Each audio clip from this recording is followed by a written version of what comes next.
Olá, você sabe como lidar com os defeitos alheios? Pois bem, eu vou falar hoje sobre como podemos lidar com os defeitos das outras pessoas. Mas primeiro, devemos lembrar que todos nós temos defeito.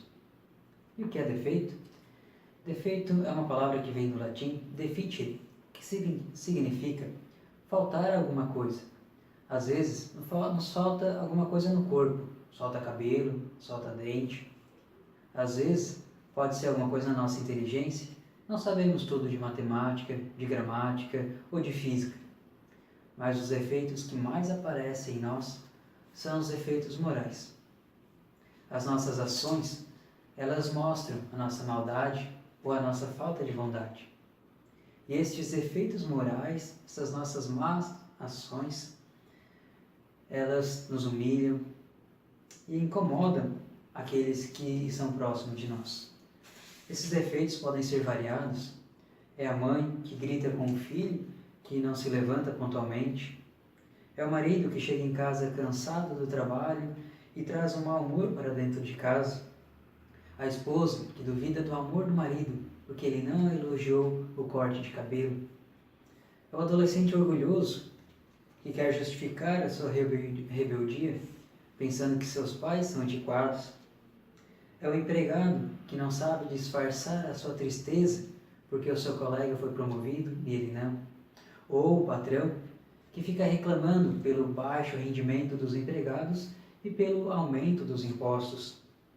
Também é o cristão já adulto que não se envergonha de manifestar a sua discordância com os ensinamentos do Papa e da Igreja.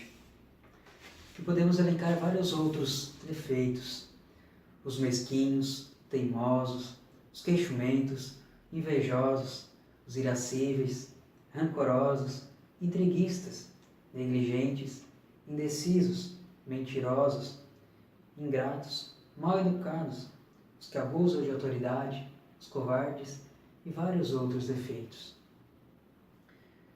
E qual a nossa reação perante os defeitos alheios? A nossa reação vai depender de como nós lidamos com a pessoa, de como é a nossa intimidade com a pessoa.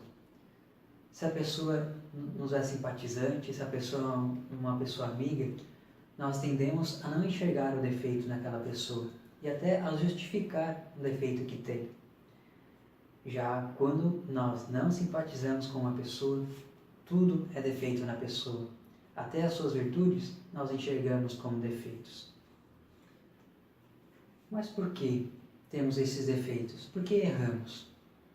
A raiz de nossos defeitos, dessas imperfeições no agir, está no pecado original, que deixou a nossa natureza ferida. O pecado original quebrou o equilíbrio que tínhamos.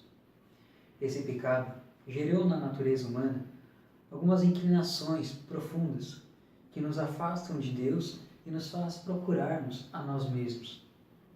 Em todo defeito moral do ser humano, podemos descobrir o reflexo de um ou mais pecados capitais: soberba, de avareza, de luxúria, de ira, de gula, de inveja ou de preguiça. Devemos ter presente que esses defeitos morais, alheios ou próprios, são uma ofensa a Deus, porque significam desobedecer, romper com Ele. É esta ruptura com Deus que origina no coração humano uma série de conflitos que lhe roubam a paz e afetam as relações com outros seres humanos. O primeiro passo que devemos ter diante dos defeitos é reconhecer que nós mesmos temos defeitos e devemos também tentar eliminá-los. Thomas Kempis, no seu livro Imitação de Cristo, diz assim: se cada ano arrancássemos um só vício, um só defeito, em breve seríamos perfeitos. Então devemos tentar sempre vencer os nossos erros, os nossos defeitos. Mas o que fazer perante os defeitos alheios? Como agir? Devemos agir com virtude, virtuosamente. Uma primeira virtude que devemos ter em relação aos defeitos alheios é a compreensão. O que é a compreensão? É a virtude que nos leva a colocarmos na pele do outro, nos colocar no lugar do outro, no seu temperamento, na sua mentalidade, nos seus problemas, nos seus gostos, nos seus desejos, no seu mundo interior e exterior. Lembremos-nos da extraordinária compreensão de Jesus Cristo para com todos, para com os excluídos da sociedade do qual vivia. Jesus era compreensível com todos. E assim nós também devemos ser compreensíveis com todos, desde o bebê ao mais idoso, desde o bebê que chora de dia e de noite, porque não sabe falar e manifesta o seu desejo através do choro, até os mais idosos, que já viveram, estão cansados, já têm a memória fraca, e devemos compreender também essas pessoas.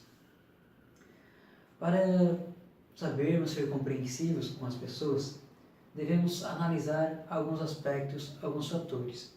O primeiro deles é o temperamento da pessoa. Cada um tem um jeito de agir, cada um tem um temperamento próprio. E às vezes a pessoa tem um temperamento diferente do nosso. Devemos entender esse temperamento e ser compreensivos com o temperamento da pessoa. Devemos ter presente também a formação intelectual e moral que essa pessoa teve. Cada um tem uma formação diferente em casa. O esposo e a esposa vêm de famílias diferentes, é claro que tem maneiras diferentes de agir. Outra coisa que devemos ter presente é o ambiente em que a pessoa se encontra, o ambiente em que a pessoa mora, o ambiente em que a pessoa trabalha, o ambiente em que a pessoa estuda. Tudo isso vai gerando e vai modificando o seu comportamento, vai influenciando no seu comportamento. Às vezes também, a pessoa está doente, a doença é outro fator a analisarmos.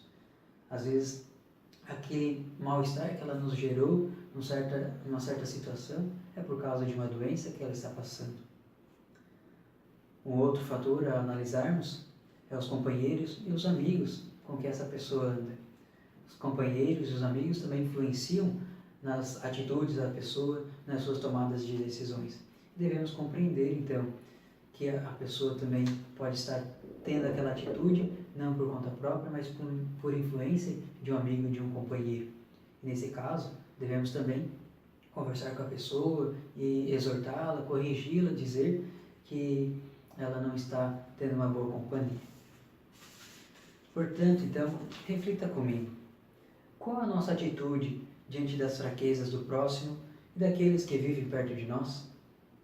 Sabemos distinguir bem entre os verdadeiros defeitos e os que não passam de modos diferentes de ser, de fazer as coisas que nós faríamos de modos diferentes?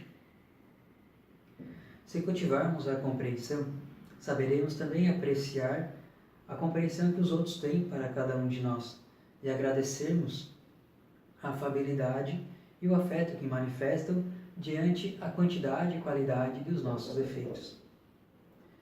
Também, diante dos defeitos alheios, podemos exercer outras virtudes, a paciência, sermos otimistas com as outras pessoas, sermos humildes, saber cuidar das pequenas coisas, sermos serenos, saber amar e saber rezar. Essas outras virtudes irei falar em próximos vídeos. Obrigado.